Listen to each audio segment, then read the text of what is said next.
Entah apa yang merasuki Eliano Reinders, ia benar-benar seperti seorang agen yang mepet ketat sang pemain incaran. Di mana ada Tristan, di situ ada pula Eliano muncul. Kedekatan mereka kini tidak bisa lagi disangkal. Seolah tak kenal lelah, Eliano terus menempel Tristan di setiap kesempatan.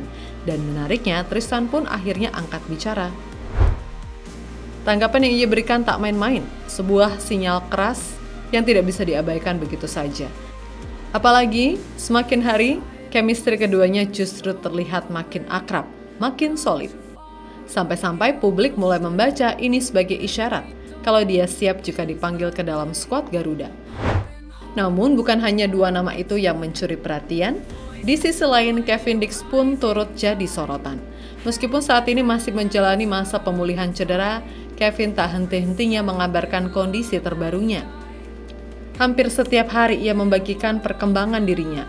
Menariknya lagi, beberapa kali ia menyisipkan kalimat dalam bahasa Indonesia seolah ingin menunjukkan bahwa ia siap dan ingin terlibat. Namun begitu, realita tetap harus dihadapi. Meskipun perkembangan cederanya menunjukkan tanda-tanda positif, belum ada kepastian apakah Kevin akan benar-benar fit saat laga melawan China pada bulan Juni nanti. Karena itu, skenario cadangan pun mulai disiapkan. Beberapa nama lain telah dipertimbangkan. Lantas siapa saja yang bisa backup posisi Kevin Dix? Serta bagaimana pergerakan Eliano menjadi agen timnas? Let's go kita bahas sampai tuntas.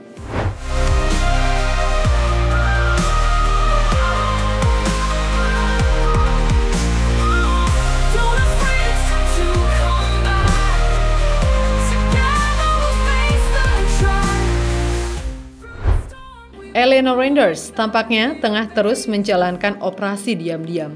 Dalam beberapa waktu terakhir, ia terus terlihat bersama rekan setimnya di klub PEC Zwolle, Tristan Guier. Kedekatan mereka semakin intens, bukan hanya di lapangan, tetapi juga dalam aktivitas santai di luar pertandingan. Semenjak Mang Eli mengetahui bahwa rekan setimnya tersebut mempunyai darah keturunan Nusantara, tepatnya dari Maluku. Dan memang secara kelayakan, Tristan masih eligible. Pasalnya, ia masih punya darah keturunan dari sang nenek pihak ayah. Publik mulai berspekulasi bahwa ini bukan sekedar pertemanan biasa, ada misi tersembunyi yang sedang dijalankan. Apakah Eliano sedang mencoba meyakinkan Tristan untuk menyusulnya membela Merah Putih? Sebab Eli sudah sering mepet ketat pemain 20 tahun tersebut. Ia terus merekamnya dan membagikan momen semacam itu melalui akun media sosialnya. Mulai dari ngegangguin Tristan yang sedang latihan hingga unggahan yang memancing spekulasi netizen dengan memberikan sebuah hadiah bernuansa Indonesia pernah terekam lewat kamera HP Eliano. Semuanya seperti potongan puzzle yang mengarah pada satu tujuan, yakni membawa Tristan ikut memperkuat timnas Indonesia. Bahkan beberapa pengamat menyebut ini sebagai bagian dari soft diplomasi ala sepak bola, pendekatan personal yang dibungkus dalam pertemanan. Jika ini benar, maka Eliano bukan hanya pemain melainkan juga game changer di balik layar.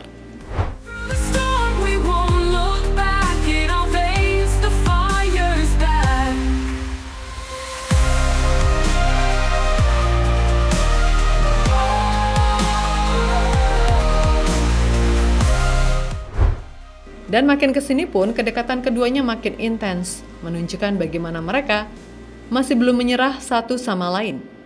Terbaru dalam unggahan Eliano menunjukkan kedekatan keduanya setelah latihan klub di gym. Lalu apa respon dari sang target? Tristan Guier tak tinggal diam. Saat didekati, ia seakan menyampaikan pesan tersirat yang bikin salfok, namun cukup untuk membakar harapan fans tanah air, yakni dengan gestur tangan yang seperti minta di-calling alias minta dipanggil. Banyak yang membaca sinyal ini sebagai keinginan kuat Tristan buat disambangi tim Patrick Kluivert. Bahkan ada yang meyakini proses naturalisasi Tristan bisa berjalan lebih cepat karena adanya dorongan internal dari para pemain keturunan lainnya yang sudah lebih dulu menjadi bagian dari skuad. Secara posisi, Tristan adalah sosok ideal, bek sayap kiri, punya pengalaman bermain di sistem Eropa dan masih muda. Namun karena usianya masih 20 tahun dan di posisi yang sama punya banyak saingan, jika ia bergabung, maka kemungkinan besar bakal lebih efisien berada di skuad kelompok umur. Khususnya untuk timnas U23 asuhan Gerard van den Berg, yang mana diketahui juga punya proyek jangka panjang untuk Olimpiade 2028. Apalagi diketahui beberapa pemain keturunan lain, layaknya Mauro Zelstra, sudah mulai dikumpulkan berkasnya buat timnas U23 ini. Dan bukan gak mungkin, Tristan bakal membuntuti jejak Eliano ke Indonesia.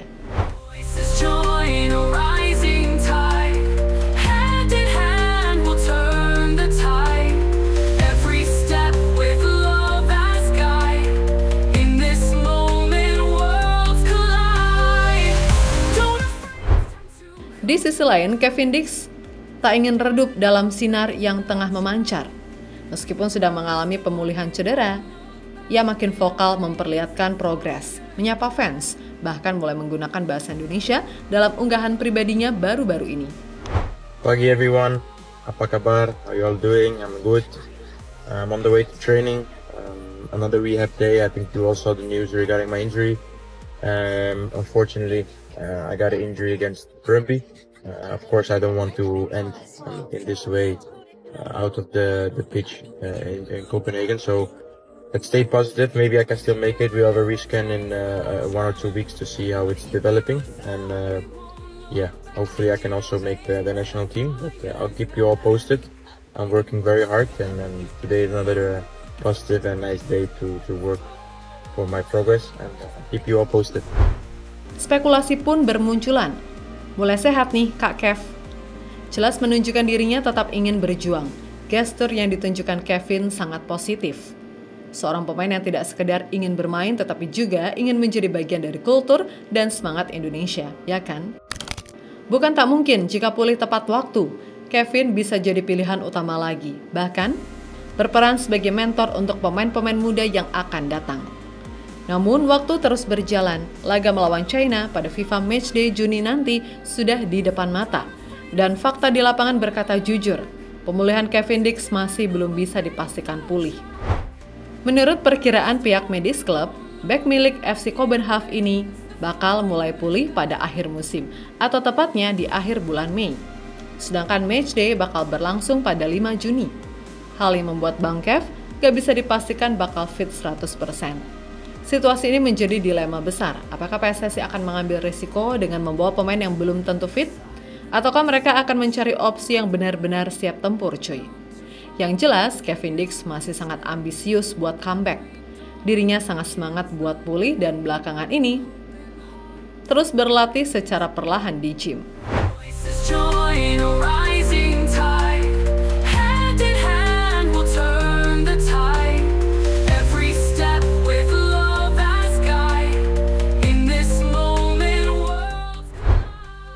Nah, jika amit-amit Kak Kev absen di match versus China, maka inilah kesempatan emas untuk beberapa pemain. Opsi alternatif pun mulai dibuka. Sandy Walsh tetap menjadi nama yang paling logis. Pengalaman dan fleksibilitasnya membuat ia selalu relevan di skema timnas. Meskipun akhir-akhir ini belum terlalu banyak bermain bersama Yokohama Marinos. Tapi jelas secara chemistry, feel, pemahaman, dan karakteristik maka Bang Walsh sangat mumpuni. Mengingat ia merupakan salah satu pemain diaspora terlama yang telah bergabung dengan skuad Garuda. Eliano Reinders pun tak bisa dikesampingkan. Meskipun sebelumnya lebih sering bermain di pos penyerang, fleksibilitas dan posisi aslinya sebagai bek sayap kanan memungkinkan ia diturunkan sebagai starter. Apalagi secara tenaga, Mang Eli masih sangat membara, mengingat umurnya yang masih muda. Fighting spirit juga tidak perlu diragukan lagi. Adik dari Tijani Reinders ini sangat layak diberikan kesempatan lebih.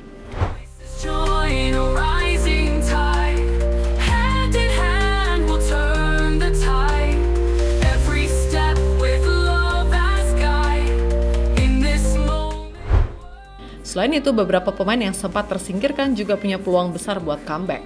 Sebut saja Alkan Bagot dan Asnawi Mangku Alam Bahar. Dua pemain yang di matchday Maret tak dilirik Patrick Kluivert dan tim kepelatihan lagi ketika itu, cuy. Keduanya bisa mengisi slot kosong, entah sebagai pengganti atau hanya sebatas pengisi bangku cadangan. Yang jelas skuad Garuda butuh pelapis, sebab dalam matchday Juni benar-benar ada 2 laga krusial yang harus diwaspadai.